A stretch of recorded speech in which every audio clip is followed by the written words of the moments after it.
की जॉब लग गई थी या आपने बस थोड़ा हाथ पैर मारे थे जॉब के लिए? मैंने आईडीबीआई बैंक, यस बैंक, हाँ। फिर आईसीआईसीआई, बंधन बैंक हम्म। और मास फाइनेंस, श्रीराम फाइनेंस, फिर एचडीबी फाइनेंस। किसी में इंटरव्यू में फेल भी हो गया था और कोई जगह से मुझे ये भी बोला गया था कि आपको बाद में हम कॉल या मेल आएगा।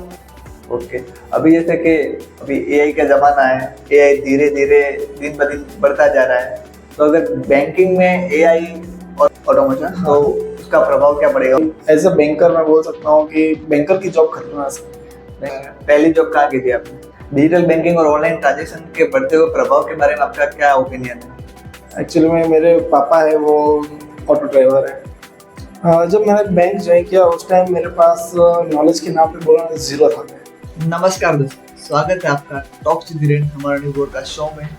एक ऐसा प्लेटफॉर्म जहां हम बात करेंगे संघर्ष, सफलता और ऐसी ऐसी कहानियों की जो प्रेरित करेंगे आपके सपने पूरे करने के लिए। इसी के साथ आज के हमारे खास मेहमान हैं चिराग भाई, जो एक बैंकर है और हमारे साथ बात करेंगे लाइफ में बैंकिंग करियर। बस सारों का सपना होता है कि हमें बैंक में जाना है, बैंक में जाके काम करना है, लेकिन उसकी जो ग्राउंड रियलिटी होती है, क्या क्या स्टेप्स होते हैं, लोन डिपार्टमेंट क्या होता है, कैरियर डिपार्टमेंट क्या होता है, उनको कैसे रिलेशन रखने हैं अपने ऊपर वाले कमांडर के साथ, उन सब चीज़ों पे आप बात करेंगे आज। तो बिना किसी तरीके शुरू करते हैं और उनका अनुभव जानते हैं।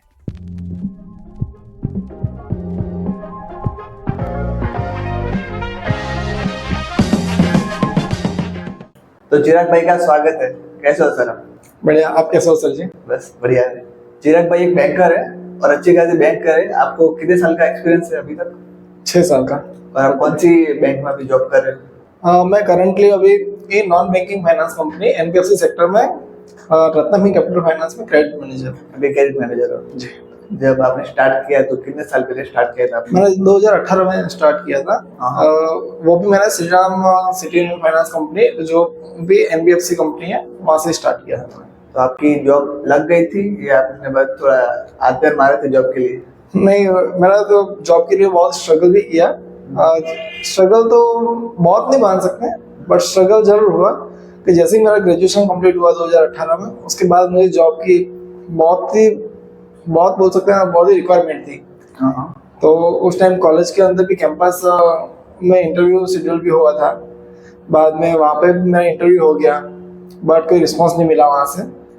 बाद में मैं इंडिविजुअल तरीके से जहाँ जॉब मिलेगी उसके लिए मैं जॉब करने के लिए रेडी हूँ, ऐसे सोच के अलग अलग जगह पे, जैसे कि मैंने एमआर के लिए भी अप्लाई किया, फिर बहुत सारी बैंक में, फाइनेंस कंपनी में, इवन मैं गोल्ड की शॉप के अंदर भी जॉब कर चुका हूँ। गोल्ड के शॉप? हाँ, गोल्ड शोरूम। हाँ, ज्वेलर्स, गोल्ड ज्वेलर्स से शोरूम में भी जॉब कर चुका हूँ मैं। अच्छा। प्रीवियसली, जो 2018 से पहले मेरे ग्रेजुएशन के साथ साथ, तो वहाँ का भी मेरे पास रेफरेंस था। फिर मैंने बहुत सारी कंपनी में जहाँ से मैंने अप्लाई कर रखा था। तो आपने टोटल रिज्यूम कितने दिए थे? टोटल मैंने 5-6 जगह पर बैंकिंग सेक्टर और नॉन बैंकिंग करके, एनबीएफसी और बैंकिंग के 5 से 6 जगह पे रिज्यूम दे रखे थे। उसमें 3 जगह पे मेरा इंटरव्यू हुआ था। कौन कौन सी जगह पे आपने दिए? मैंने आईडीबीआई बैंक, यस बैंक, फिर आईसीआईसीआई, बंधन बैंक और मास फाइनेंस, श्रीराम फाइनेंस, फिर एचडीबी फाइनेंस। सब में आपने रिज्यूम दिए थे? हाँ, सब जगह पे रिज्यूम दिया आया था। और वहाँ से जैसे जैसे इंटरव्यू शेड्यूल हुआ, इंटरव्यू भी किया, इंटरव्यू फेस किया, किसी में इंटरव्यू में फेल भी हो गया था और कोई जगह से मुझे ये भी बोला गया था कि आपको बाद में हम कॉल या मेल आएगा, तो आप ट्रैक करते रहना। तो करीबन 3-4 महीने तक तो मेरे को कोई रिस्पॉन्स नहीं मिला। मैं 3-4 महीने आपने वेट किया? 3-4 महीने बहुत ही भयंकर वेट किया मैंने। बहुत खराब दिन गए आपके? बहुत ही। जैसे मैंने मेरा ग्रेजुएशन का एग्जाम हुआ था मई मंथ में, और जून या जुलाई में मेरा डिग्री कंप्लीट हो गई थी। उसका रिजल्ट वगैरह भी आ गया है मेरे पास। जून मंथ से मैंने स्टार्ट किया था जॉब सर्च करना। ओके। तो मेरे को करीबन बोल सकते हैं ना, तो सितंबर में जॉब ज्वाइन किया मैंने। पहली जॉब कहाँ की थी आपने? पहली जॉब मेरी थी श्रीराम सिटी यूनियन फाइनेंस, जो डीसा लोकेशन के अंदर थी मेरी ब्रांच। वहाँ पे मैंने स्टार्ट किया। आपका रोल क्या था उसके अंदर? मैं था प्रोडक्ट एग्जीक्यूटिव। मतलब उसमें क्या होता है? मेरा प्रोडक्ट एग्जीक्यूटिव था, उसके अंदर मुझे सेल्स करना था, personal loan sales, personal loan से? अच्छा, जी। लोन डिपार्टमेंट में। लोन डिपार्टमेंट में असेट बोल सकते हैं। अच्छा, तो जब भी हम बैंक में ज्वाइन होते हैं, न्यू न्यू ज्वाइन होते हैं, तब आप अपने अपने हिसाब से अपना जो रोल है आप डिसाइड करते हो, या फिर जो अपने आपको बोल दो वही आपको करना पड़ता है? नहीं, ऐसा तो खुद से तो कुछ नहीं कर सकते। हाँ। जैसे हमारा इंटरव्यू होता है उस टाइम जिस डिपार्टमेंट में वैकेंसी है उसी डिपार्टमेंट का इंटरव्यू होता है। अच्छा। और हमें पहले से पता होता है कि किस डिपार्टमेंट में हमें जाना है। अच्छा। तो अगर आप इंटरेस्टेड है कि मुझे इस डिपार्टमेंट जाना है तो ही आप इंटरव्यू दे सकते हैं। ओके। तो बैंकिंग सेक्टर में मेजर में कौन कौन से चैलेंजेस आते हैं? मतलब ऐसा बोल सकते हैं कि उसका ग्रोथ क्या है? आप अभी जिस फील्ड में हो, जिस सेक्टर पे हो, आपकी ग्रोथ कैसे होती है इसमें? इसमें ग्रोथ में तो ये हो सकता है कि जैसे कि आपका वर्क एक्सपीरियंस क्या है, आप काम किस तरीके से कर रहे हो, ये सब डिपेंड करता है। और आप कितना एक्यूरेसी के साथ काम कर रहे हो, वो भी डिपेंड करता है। हाँ। और आप अपने सीनियर से, अपने जो हायरकी से आपके रिलेशन कैसे मेंटेन कर रखे हैं, उसके ऊपर आपका ग्रोथ डिपेंड करता है। प्राइवेट बैंक जॉब या गवर्नमेंट बैंक जॉब, दोनों में से आप किस में ज्यादा इंटरेस्टेड है? प्राइवेट में। प्राइवेट में? क्यों?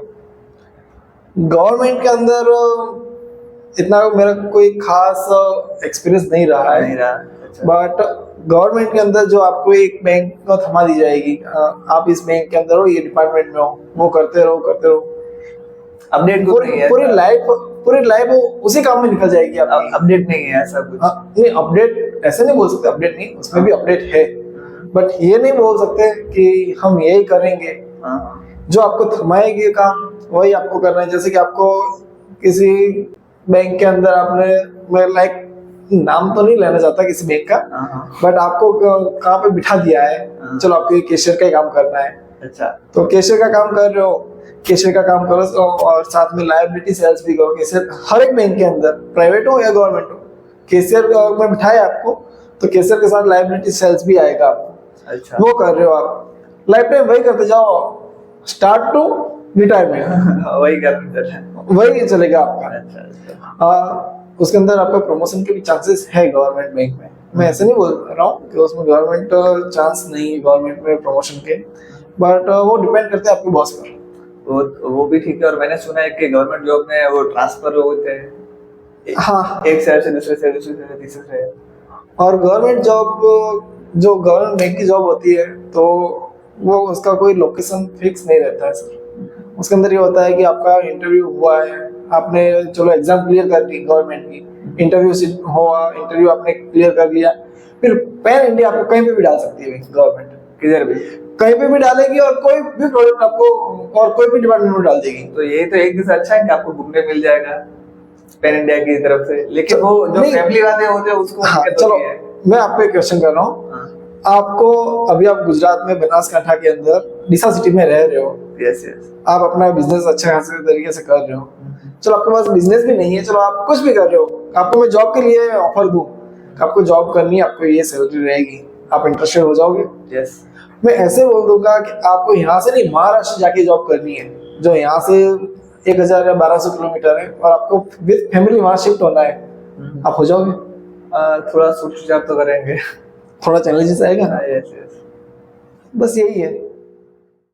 मतलब जो फैमिली वाले उनको दिक्कत होती है, बाकी जो अकेले थे उनको इतनी दिक्कत नहीं होती। जो स्टार्टिंग में जो मेरा मानना तो ये है कि अगर जो विद फैमिली रह रहा है और जैसे मदर फादर और एम्प्लॉय ये 3 बंदे ही है या फिर हस्बैंड वाइफ ही है, तो उन लोगों के लिए कोई चैलेंजेस नहीं है।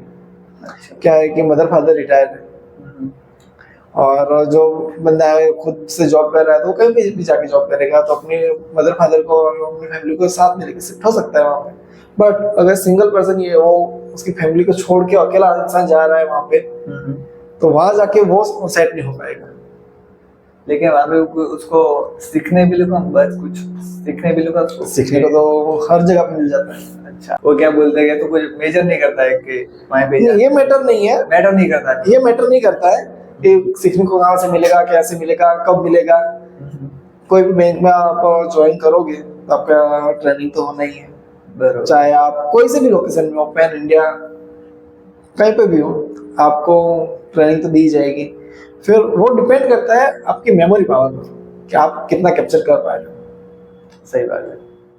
ओके, अभी जैसे कि अभी एआई का जमाना है, एआई धीरे धीरे दिन ब दिन बढ़ता जा रहा है, तो अगर बैंकिंग में एआई और ऑटोमेशन, तो उसका प्रभाव क्या पड़ेगा और वो क्या होना चाहिए, होगा नहीं होगा, आपको क्या आइडिया उसका?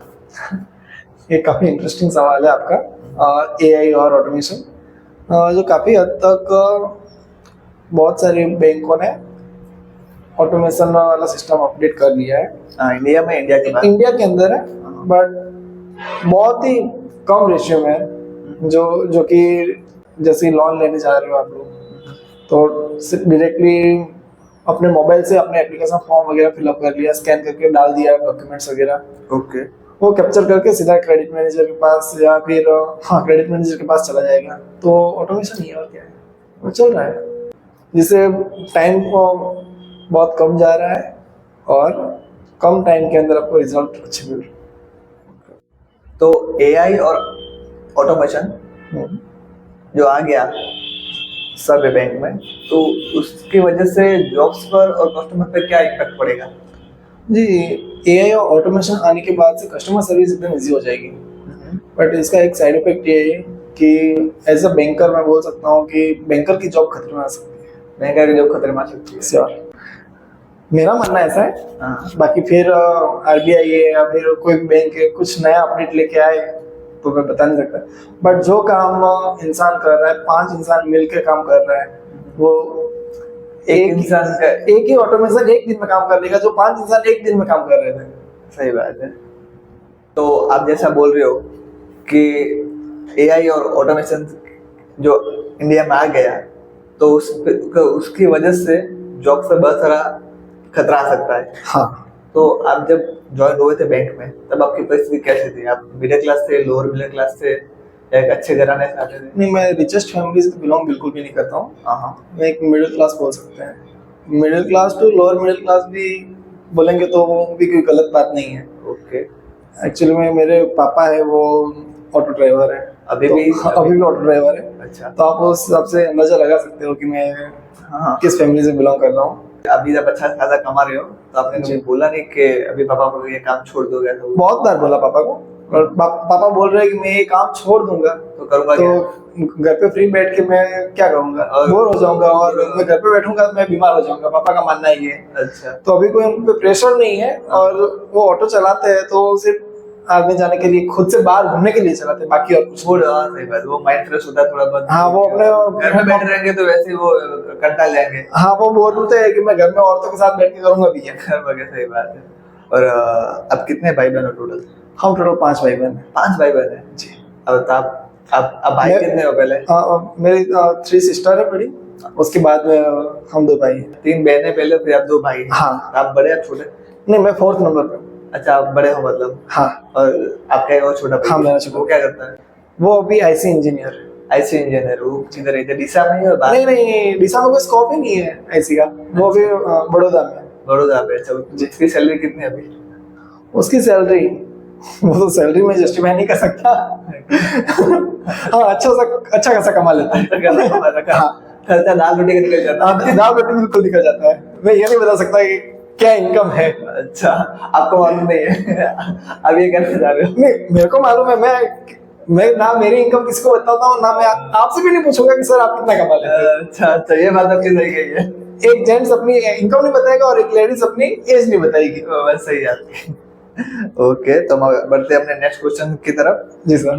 तो जैसे कि अभी जमाना डिजिटल है, सब ऑनलाइन ट्रांजेक्शन कर रहे हैं, तो डिजिटल बैंकिंग और ऑनलाइन ट्रांजेक्शन के बढ़ते हुए प्रभाव के बारे में आपका क्या ओपिनियन है? डिजिटल ट्रांजेक्शन ये आज तो एकदम नॉर्मल बात हो गई है, और ये होना चाहिए डिजिटल। अगर डिजिटल नहीं है आपके पास, कहीं फंस गए और कैश की रिक्वायरमेंट हो गई आपको, तो आप चेक लेके कहाँ घूमेंगे? कोई चेक आपको क्लियर करके नहीं, वो ना जो अभी स्कैम हो रहे हैं, वो मैं उनके बारे में जरा बात कर रहा हूँ। उनके बारे में क्या ओपिनियन, एक तक सही है, गलत है?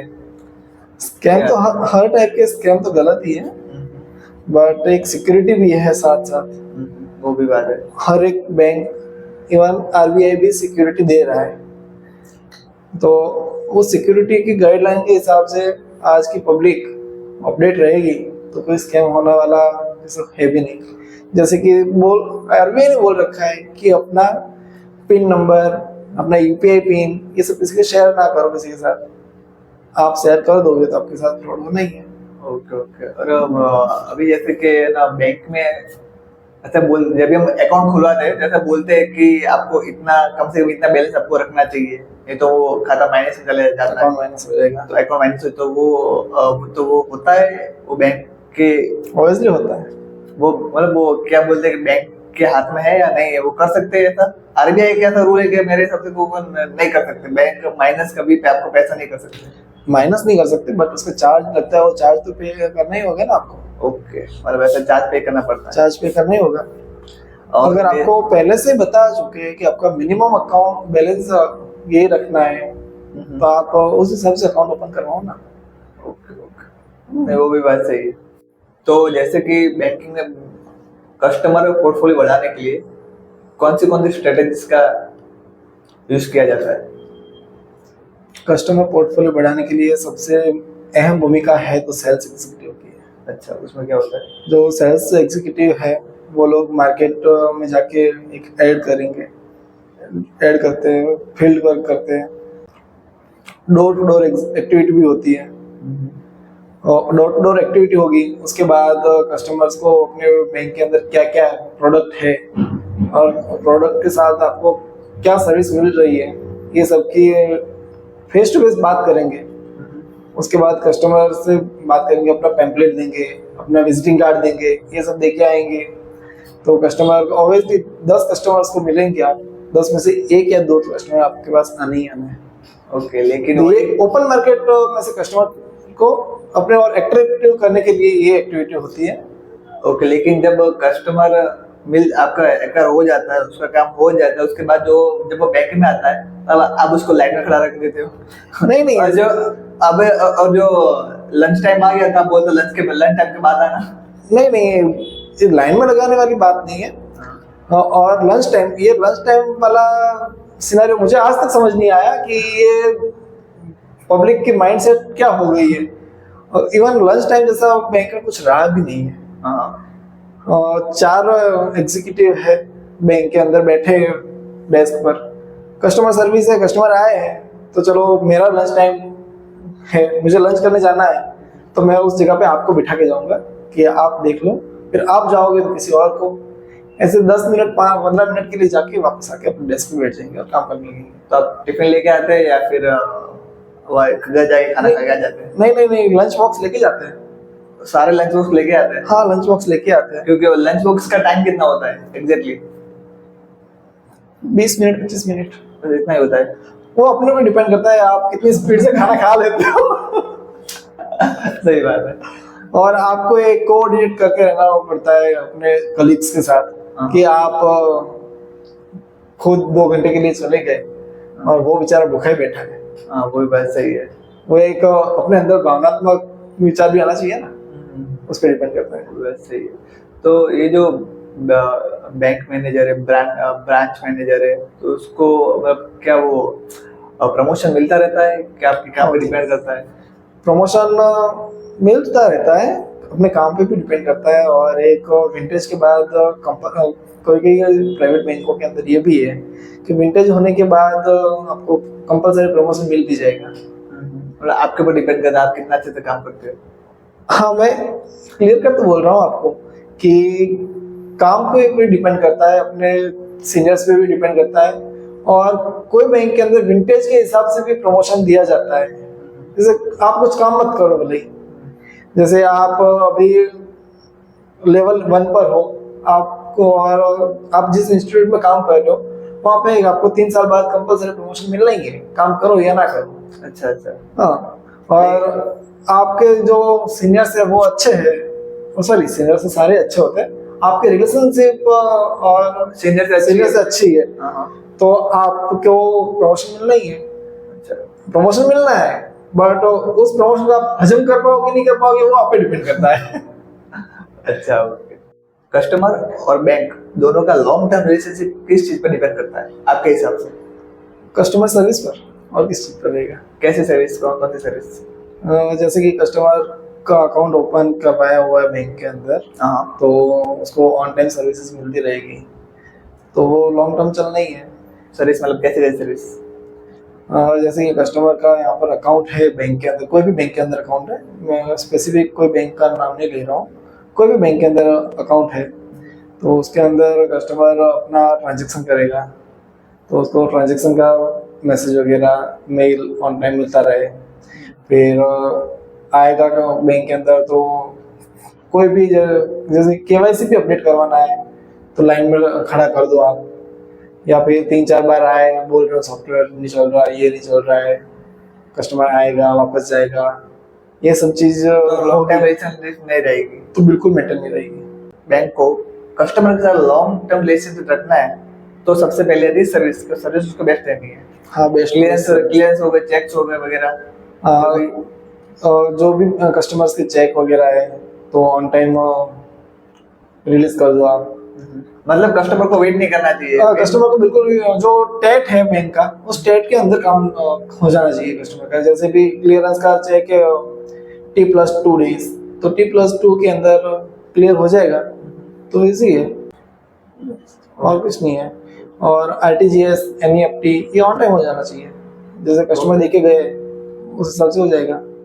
तो अभी जैसे कि फाइनेंशियल प्लानिंग के लिए, जैसे कि डेली लाइफ के रूटीन हमको अप्लाई करना है, तो फाइनेंशियल प्लानिंग के लिए सबसे जरूरी टिप्स क्या आपके हिसाब से कि जो डेली लाइफ में वो अप्लाई कर सकता है?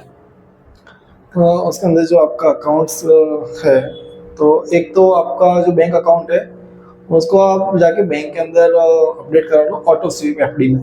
ऑटो स्विफ्ट FD के अंदर, ऑटो स्विफ्ट FD, हाँ ऑटो स्विफ्ट FD, हाँ ऑटो स्विफ्ट FD। उसके अंदर क्या होता है कि जैसे कि आपने आपके बैंक अकाउंट के अंदर मिनिमम हर महीना ₹1,00,000 जैसे रहते हैं, आप यूज कर रहे हो तो 30,000 40,000 50,000 यूज कर रहे हो, तो 50,000 पे जो बचे हैं उस पर आपको इंटरेस्ट मिलेगा, बहुत कम इंटरेस्ट मिलेगा जो सेविंग अकाउंट में। जो 50,000 बच रहे हैं हर मंथली तो नहीं बोल सकते, जैसे भी 50,000 से ऊपर जा रहा है, तो जो भी 50,000 से ऊपर जा रहा है वो ऑटो सिर्फ FD में हो जाएगा, तो बस उसमें ऑटोमेटिकली FD हो जाएगी।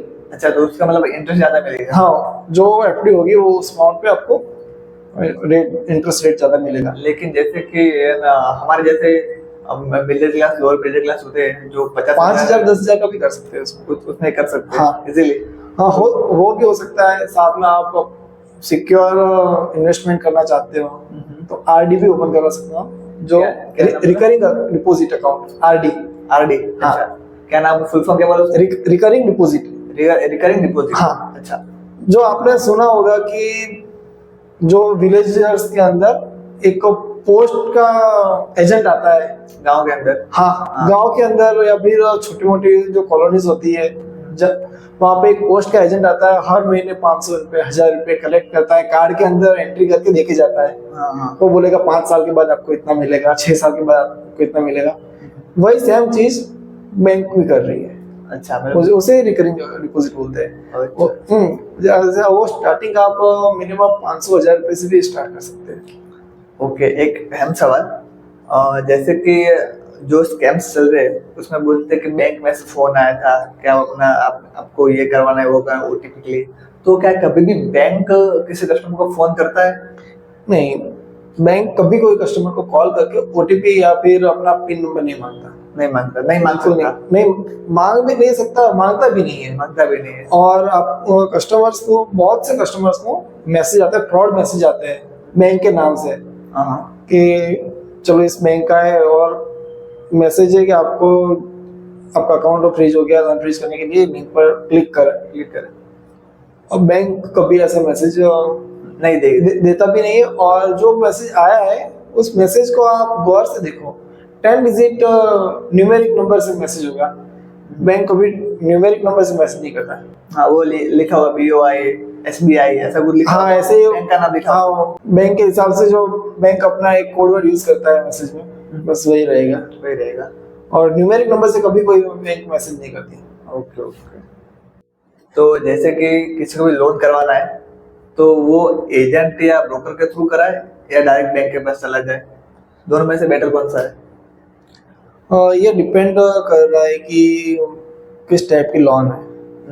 और एक मेरा मानना है कि डायरेक्ट बैंक से कांटेक्ट करेंगे ना तो ज़्यादा बेटर रहेगा। अच्छा। क्योंकि ब्रोकर के पास जाओगे या फिर एजेंट के पास जाओगे तो वो लोग अपनी फीस लेंगे, अपना चार्ज लेंगे। हाँ, अपना चार्ज लेंगे। तो चार्ज बेमतलब का खर्च है, कस्टमर्स का बेवजह खर्चा होगा वो। चलो उसने 0.5% ही मांगा है चार्ज, वो आप दे रहे हो, अपनी खुशी से दे रहे हो कि आपका लोन उसने करवा दिया, बट उसमें कोई रिक्वायरमेंट ही नहीं है आपको। अच्छा। वो आपने 10 लाख की लोन करवाई है आपने, उसमें से 0.5% आप दे दोगे तो आपका और भी खर्चा हो जाएगा, जो बैंक का चार्ज लगेगा, ये लगेगा, वो लगेगा। इससे बेटर ये है कि आप डायरेक्ट बैंक से कांटेक्ट करो। ओके। तो आपको वो खर्चा जो 0.5% वाला है वो जीरो हो जाएगा। ओके, तो मेरा एक फ्रेंड है, उसने अभी होम लोन करवाई थी। अच्छा, ठीक है, तो उन्होंने 2 इंश्योरेंस लिए थे। एक जिसने घर लिया है, जिनके नाम पे लिया है, उनका इंश्योरेंस और घर का इंश्योरेंस, तो दोनों होते हैं या नहीं होते? दोनों में हाँ, दोनों होते। घर का भी इंश्योरेंस लेना पड़ता है, प्रॉपर्टी इंश्योरेंस आता है और ओनर का भी। हाँ, प्रॉपर्टी इंश्योरेंस भी आएगा और एप्लीकेंट मतलब कि बोरोवर का भी इंश्योरेंस आएगा। ओके, जैसे कि किसने लोन के लिए अप्रूवल किया तो उसकी एज ज्यादा है, कितनी कितनी उसकी एज होगी तब तक उसकी लोन हो जाएगी? जैसे कि 60-70 साल का कोई है, उसको लोन करवानी है, तो बैंक का सोचेगा कि अभी 10 साल में, 5 साल में तो जो लुढ़क गया तो हमारे बैंक के पैसे कौन देगा? हाँ, लोन के पैसे कौन देगा? होता ही है ना। वो हमारा क्रेडिट मैनेजर का ये बहुत बड़ा कंसर्न रहता है, किसको लोन देना है, किसको नहीं देना है। अच्छा। तो मिनिमम 18 साल एज है, मैक्स टू मैक्स 60 साल एज है। 60 साल एज। और वो हर एक बैंक पे डिपेंड करता है कि अपनी पॉलिसी में क्या है, अपनी पॉलिसी में कौन सी एज वो हम लोगों ने मेंटेन कर रखी है।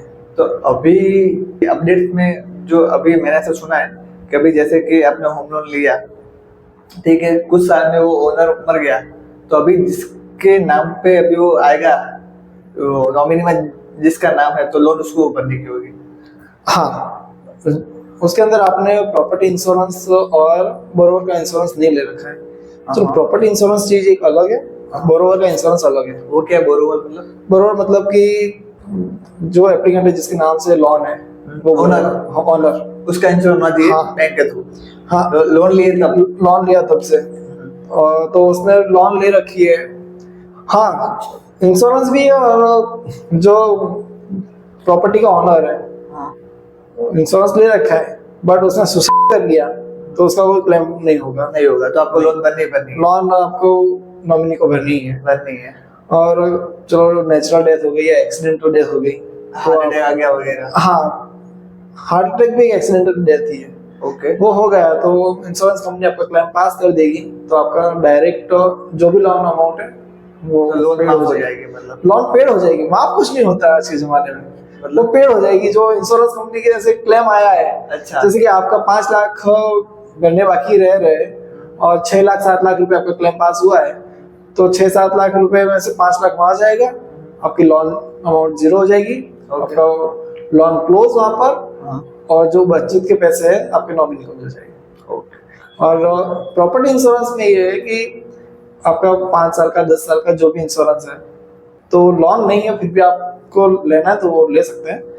कि जैसे कि ये एक हमारा ये स्टूडियो है, ये आपने परचेज किया उस टाइम अपने इसका इंश्योरेंस लिया है, तो उसके अंदर चलो कोई भी फायर की भी घटना हो गई है, या फिर भूकंप आ गया वगैरह, हाँ भूकंप आ गया या फिर आग लग गई, तो आग लगने के बाद जो भी नुकसान होना ही है, फिर भूकंप आया, ये गिर गया स्टूडियो तो इसका भी खर्चा हुआ है, तो इंश्योरेंस कंपनी आके सर्वे करेगा और आपको क्लेम दे देगा।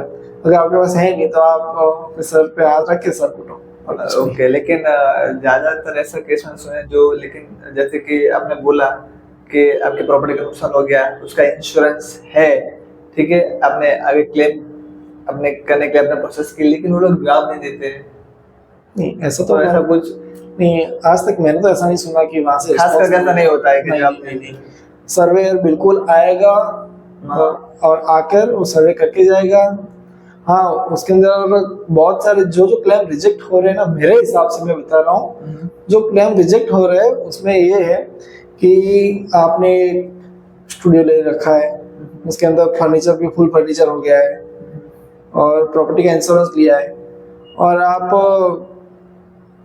ये करना चाह रहे हो, फ्रॉड करना चाह रहे हो, जैसे कि आग नेचुरली लगी नहीं है बट आपने पेट्रोल या डीजल कुछ भी डाल के आपने आग लगा ली और पैसे हड़प लो, मतलब फ्रॉड करना चाहेंगे। मतलब कहने का मतलब ये कि जैसे 10 दुकान है उसमें एक ही दुकान जली है तो फ्रॉड में आएगा। नहीं नहीं नहीं, तो एक दुकान ही जली है, हाँ। तो शॉर्ट सर्किट होना तो हर एक दुकान में तो होगा नहीं, अच्छा। एक में ही होगा ना। हाँ वो भी याद है। शॉर्ट सर्किट की वजह वो पता लगाएंगे।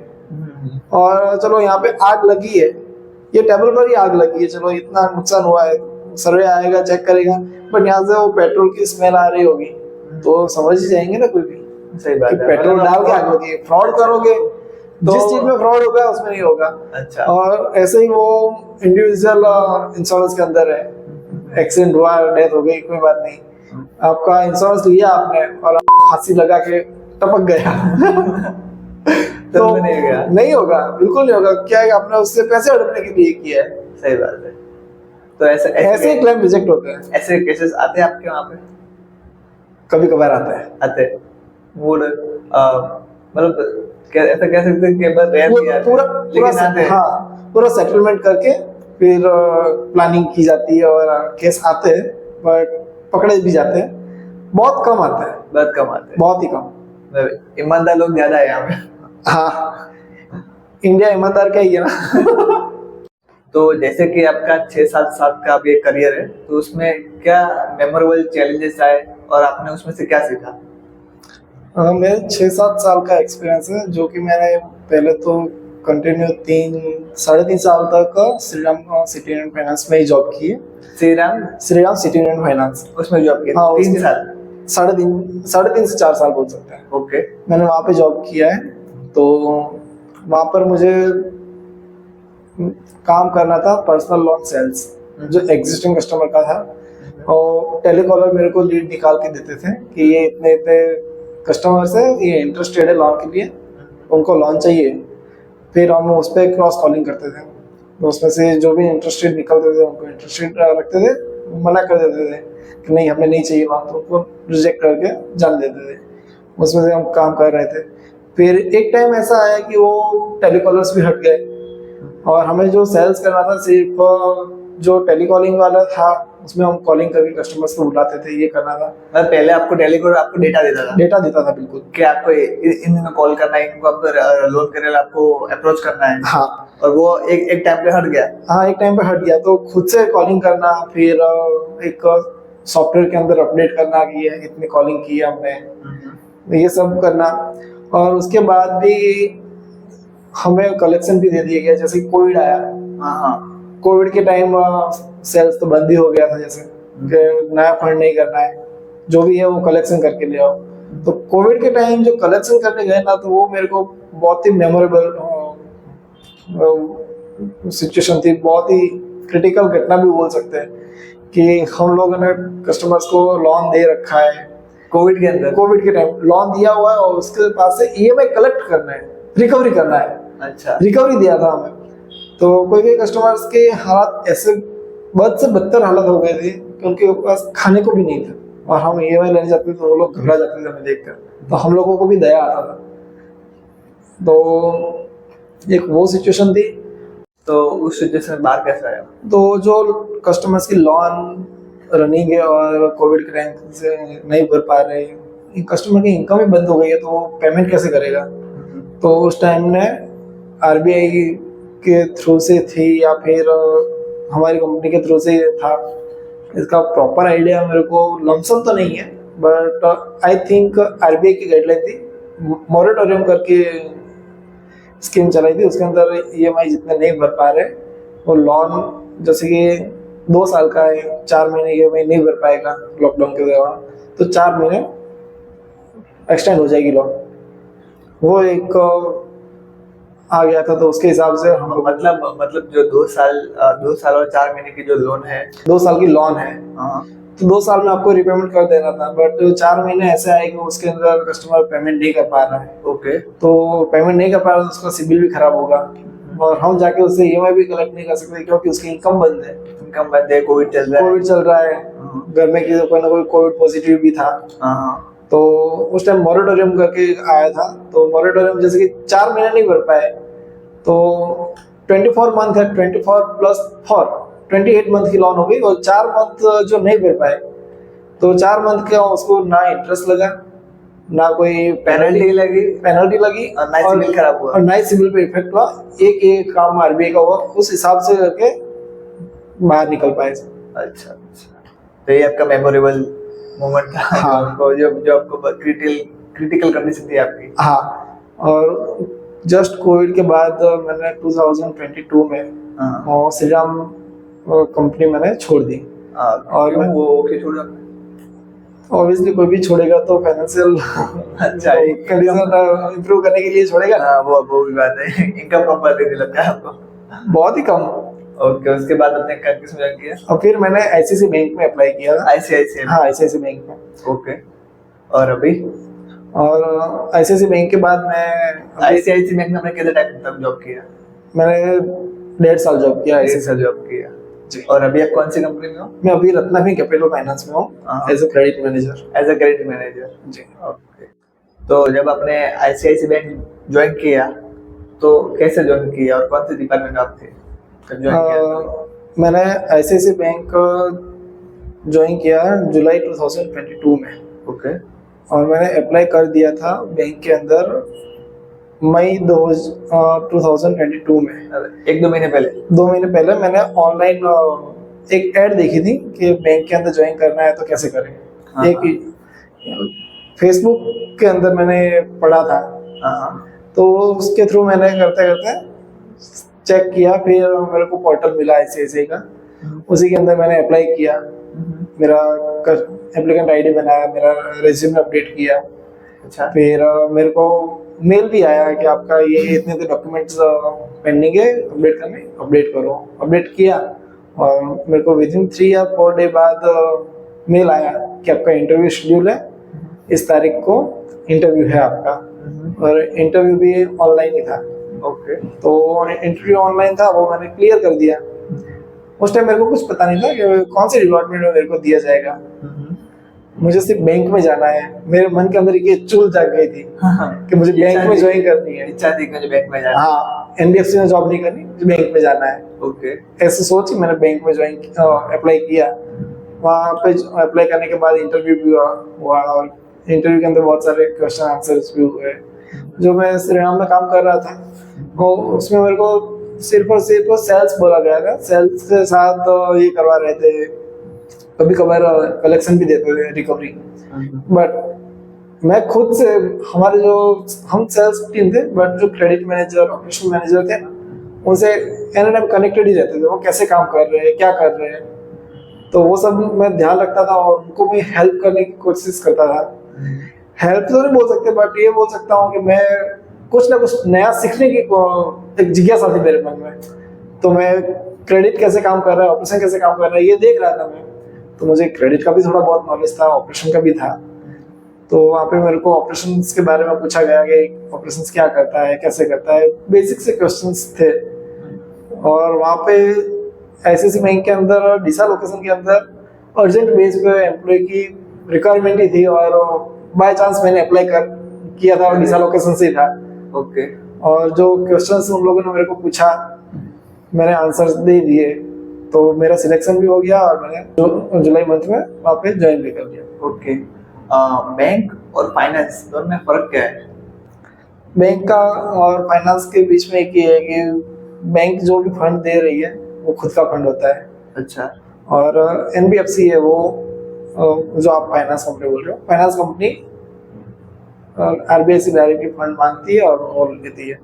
बैंक के अंदर असेट और लायबिलिटी दोनों होते हैं। तो असेट्स के अंदर से वो लोन देती है और लायबिलिटी से पैसे कलेक्ट करती है। ऐसा है।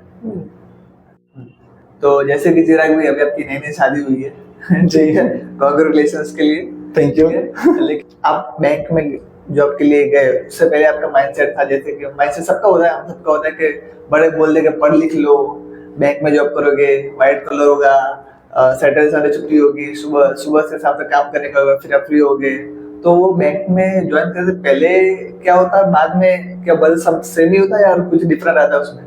ये काफी इंटरेस्टिंग सवाल है आपका हाँ, कि बैंक में ज्वाइन करने से पहले आपकी क्या एक्सपेक्टेशन थी और रियलिटी क्या है। रियलिटी क्या है? यस। तो रियलिटी तो है, बट एक्सपेक्टेशन ये रहती है सबकी कि मैं बैंक में ज्वाइन करूंगा तो मैं जाऊंगा, कोई भी मेरे को इंडिविजुअल केबिन दिया जाएगा, केबिन में कोई आने से पहले 10 बार नॉक करेगा, परमिशन मांगेगा, मैं कम इन, ये सब काफी हद तक तो परमिशन वगैरह रहती भी है। और 9 to 6 की जॉब जो बोल रहे हो आप, 9 to 6 जॉब नहीं होती बैंक की। मॉर्निंग में 9 बजे चले जाना है ये फिक्स है, बट जब तक काम अपना टास्क कंप्लीट ना हो तब तक आपको बैठना पड़ता है। मैंने सुना है कि मार्च महीना जब होता है, जब ईयर एंडिंग होता है, तब आपको बैंक में 12-12 बज जाते हैं, राइट? यस यस, बिल्कुल राइट। मार्च एंडिंग क्या, इवन जो ऑपरेशनल मैनेजर का मैं काम कर रहा था प्रीवियसली, उसके अंदर हम मार्च एंडिंग नहीं, एवरी मंथ एंड में हम 12 बजे से लेकर 2 बजे तक बैठते थे। रात को 12 से 2 बजे तक बैठते थे बैंक में। हाँ। तो जैसे कि अब एक ही सिटी में आप, जैसे कि आप भी पालमपुर जॉब कर रहे हो जी, तो अप डाउन आप कर रहे हो दिशा में, तो जो वहाँ पे रहता है वो तो घर चला जाएगा, लेकिन जो अप डाउन करता है वो फिर कैसे मैनेज करता है? ऑब्वियसली ये जो लेट नाइट सिटिंग रहता है वो मंथ ऑन मंथ नहीं रहता, पूरा मंथ नहीं रहता है। मैं समझ गया कि मंथ एंडिंग में 4-5 दिन रहता है, लेकिन हाँ, तो 4-5 दिन अपने खुद के व्हीकल से जाओ, खुद की गाड़ी लेके जाओ, वो होता है। हाँ, आपको पहले से पता होता है कि आज लेट होने वाला है। हाँ, पता ही रहता है कि 20 तारीख से लेके 30 तारीख के बीच जो भी बिजनेस हुआ है बैंक का, तो सब डिस्बर्समेंट के लिए आएगा ही। और सेल्स एग्जीक्यूटिव से बात भी हो जाती है, सेल्स टीम से बात होती है कि मेरी फाइल्स इतनी, मेरी इतनी है। तो 4-5 लोग हैं, वो बोल रहे हैं मेरी 5 है, मेरी 7 है, मेरी 2 है, मेरी 10 है। तो एक दिन में तो होने से रही, तो जैसे जैसे आती है तो उस हिसाब से वर्कलोड बढ़ता जाता है। तो पता रहता है कि आज कितना लेट होगा, कल कितना लेट होगा, और तो उस हिसाब से हम प्रिपेयर होके ही जाते हैं। ओके। और जो एक बैंकर होता है उसके ऊपर क्या टॉर्चर रहता है काम का कोई या लोड रहता है काम का, लोड रहता है बैंकर के ऊपर? टॉर्चर तो नहीं रहता, लोड बोल सकते हैं, तो लोड लो तो है, नहीं तो नहीं। लोड बहुत है। आपको टारगेट्स दिए जाते हैं, तो टारगेट्स आप इजीली क्लियर कर लोगे, तो आपका इंटरेस्ट भी होना चाहिए साथ में। आपने मन में ठाना है कि नहीं मुझे करना ही है, तो आप कर सकते हो, तो आपका कोई लोड नहीं रहेगा। आपको मैंने बताया कि आपको ये बोतल सेल करनी है, आपको अपने एफर्ट ही नहीं डालोगे, सेल नहीं होगी, तो आपको प्रेशर बनना ही है। अच्छा, मतलब लोड तो रहेगा काम का थोड़ा बहुत, लेकिन आपको इजीली वे में लेना है। हाँ, आपको अपने एफर्ट डालने हैं सामने, बैठे रहने से हाथ पे हाथ धर के, पाँव पे पाँव धर के बैठ गए तो कुछ नहीं होने वाला है। तो जैसे कि बहुत सारे जॉबर्स है जो अपना जॉब भी करते हैं और जॉब खत्म होने के बाद स्टार्टअप कुछ सोचा होता है, कुछ स्टार्टअप करेंगे, तो साथ में उसमें भी टाइम देते हैं। तो आपका सिर्फ इंटरेस्ट आता है इसमें दिला पाया कि मेरे को कुछ स्टार्टअप करना है, कुछ करना है? हाँ, ये काफी हद तक सभी को रहता ही है कि मैं जॉब कितने टाइम करूंगा। जॉब करके जो भी मेहनत कर रहा हूँ वो कंपनी को जा रहा है, कंपनी उसमें से कुछ हिस्सा हमें दे रही है। yes. तो सोचते हैं कि मैं खुद का काम करूंगा, जितनी मेहनत यहाँ पे कर रहा हूँ अपनी मेरे खुद के बिजनेस में डालूंगा एफर्ट, तो जो भी प्रॉफिट होगा सारा का सारा मेरे को आएगा। yes. तो ऐसे क्वेश्चंस मन में होते भी है, और इसका आंसर भी खुद ही खुद मन में बैठे बैठे निकाल दे कि नहीं मैं कर लेता हूँ, बट लैक ऑफ टाइम नहीं कर पा रहे। क्यों? पूरा टाइम तो बैंक में ही जा रहा है, सुबह 9 बजे जाओ, शाम को 7-8 बजे आओ, फिर रात हो जाती है, फिर पूरे दिन का वो फिजिकल वर्क नहीं हुआ बट मेंटली वर्क हुआ है, तो मेंटली थक जाता है, स्ट्रेस हो जाते हैं। अच्छा, तो हाँ। नहीं कर सकते। लेकिन जिन लोगों ने भी स्टार्टअप किया है वो अभी खुश है अपनी लाइफ में। मतलब जिसको भी इंटरेस्ट हो, जिसको करना ही करना है कि नहीं मेरे को करना है, अब जैसे कि अभी ऐसा होता है कि जैसे कोई जॉब करे उसको ऊपर ऊपर से मन में है कि उनको स्टार्टअप करना है, कर लेता है लेकिन फेल हो जाता है। ऊपर ऊपर लिखे आते मन से तो वो कर सकता है। नहीं, मन की बात अलग है, ऊपर ऊपर से कर रहा है वो भी बात अलग है। मन तो सबका होता है कि मुझे करना है, बट आप उसके अंदर टाइम नहीं दे पाओगे, एफर्ट नहीं दे पाओगे। जैसे भी आपने कोई प्लांट लगा दिया, प्लांट लगा के छोड़ दिया तो वो प्लांट वहीं पे मुरझा जाएगा। सही बात है, उस पर टाइम पर खाद और पानी देना पड़ेगा। वैसे कोई भी बिजनेस है तो उसके अंदर आपको ऑन टाइम भी देना पड़ेगा, बिजनेस डेवलप करने के लिए अपने एफर्ट भी डालने पड़ेंगे, और जो मार्केट में नया आ रहा है उसको भी अपनाना पड़ेगा। तो उसके लिए आपको फुल टाइम चाहिए। तो एक बैंकर की लाइफ क्या होती है, एज शॉर्ट में आपको बताना हो तो? बैंकर की जॉब के अंदर बैंकर की लाइफ तो क्या बोल सकते हैं, एक अच्छी खासी सैलरी आती है, अच्छी खासी सैलरी भी आती है, और साथ में वो वीकेंड एंजॉय भी कर सकता है, अपने फैमिली को भी टाइम देता है। जो हमारे जहाँ तक मेरा मानना है, एक बैंकर की लाइफ है वैसी किसी की लाइफ नहीं हो सकती। एक मतलब लाइफ अच्छी अच्छी बहुत ही अच्छी चल सकती है। अच्छा, बरोबर है। और जो क्या बोलते हैं कि उसमें आपको प्रमोशन मिलता है, सैलरी बढ़ती है, ऊपर से क्या बोलते हैं रिटायर होते हैं तब आपको अच्छा खासा पैकेज मिलता है। अभी हाँ। वो है रिटायरमेंट वाला भी है या वो कुछ और? नहीं, रिटायरमेंट वाला तो नहीं है, वो गवर्नमेंट बैंक में हो सकता है। अच्छा, प्राइवेट में ऐसा कुछ नहीं है? तो उसके अंदर क्या है कि हमारा जो भी पेमेंट सैलरी आती है उसके बाद से जो डिडक्शन होके आ जाता है, तो रिटायरमेंट के टाइम आपकी 58 की एज हो जाती है या 60 साल की एज हो जाती है, उसके बाद रिटायरमेंट होता है, तब आपको लमसम कुछ अमाउंट मिलती है, जो आपकी जो भी आपका पीएफ का पीएफ चीज अलग है और कोई डिडक्शन अलग है। ये पूरा चीज अलग है। हाँ, जो बैंक के ओर से भी मिलेगा और आपका जो डिडक्ट हुआ है उसमें से भी मिलेगा। तो मेरा लास्ट क्वेश्चन है आपसे कि आपने जितने भी टाइम अभी जॉब किया है तो उसमें आपने क्या सीखा और क्या मैं व्यूअर्स को आप बताना चाहोगे कि आप आगे उसमें क्या कर सकते हो? जब मैंने बैंक ज्वाइन किया उस टाइम मेरे पास नॉलेज के नाम पे बोलना जीरो था, मैं टोटली जीरो था। आपको बैंक का कुछ पता ही नहीं था? कुछ पता नहीं था, क्या करना है क्या नहीं करना, क्या और सेल्स क्या होता है, लोन डिपार्टमेंट क्या होता है, कुछ पता नहीं था। मेरा एक ही मोटो था, मुझे काम करना है और पैसे कमाने हैं और जॉब चाहिए। जॉब चाहिए, ओके, पैसे कमाने के लिए जॉब चाहिए। इस हिसाब से मैं रिज्यूमे ले लेकर घूमता था, डोर टू डोर हर बैंक हर एनबीएफसी में गया हूँ, वहाँ पे दिया मैंने। तो गया, उस टाइम मैंने सेल्स में ज्वाइन किया। वहाँ ज्वाइन करने के बाद मेरे को पता चला कि इतने इतने डिपार्टमेंट भी होते हैं, इतने ये काम होता है, ऐसे होता है वैसे होता है। आज मुझे एनबीएफसी का बैंक का नॉलेज, फुल नॉलेज नहीं बोल सकते, बट काफ़ी अच्छा नॉलेज मिल गया है। और आगे भी मैं बैंक से जुड़ा रहना चाहता हूँ। क्या है कि मैं अब मेरे मन के अंदर एक बोलते हैं ना, माइंडसेट हो जाता है कि कुछ करना है, दिल से वही करना है, आपको बैंक में रहना है। हाँ, मुझे कुछ करना है। हाँ, करना क्या करना है, तो मुझे बैंक में रहना है और एज अ बैंकर ही मुझे मेरी लाइफ जीनी है। ओके, आपसे मिलकर बहुत खुशी हुई और बहुत मजा आया। Thank you.